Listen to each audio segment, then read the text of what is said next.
election headquarters, Little Rock voters made history last night by electing their first black mayor. Frank Scott Jr. will be sworn in January 1st. KARK4's Jesse Denor is in the studio with a look at where exactly the votes came from. Jesse? Yeah, Ashley, so of the nearly 39,000 ballots cast, 58% went to Scott, while 42% went to his opponent. Of course, that was Baker Curris.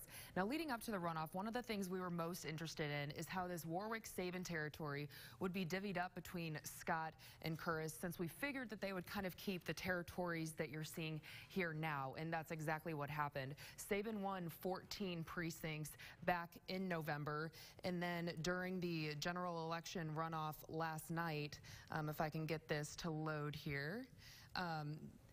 We did see it kind of pan out there where it ended up being a virtual tie between Curris and Scott. And just so you can get those numbers there, 50.3% of Sabin's territories went to Curris, and then just 49.7% went to Scott. To close that final margin, Curris would have had to pick up a lot more in that Sabin territory there. And where Scott really dominated was in early voting. He was actually more than 4,500 votes ahead of Curris. And Curris kind of took that as a sure sign of defeat, conceding around 8:30 last night before any of the precincts had even reported yet from yesterday's election.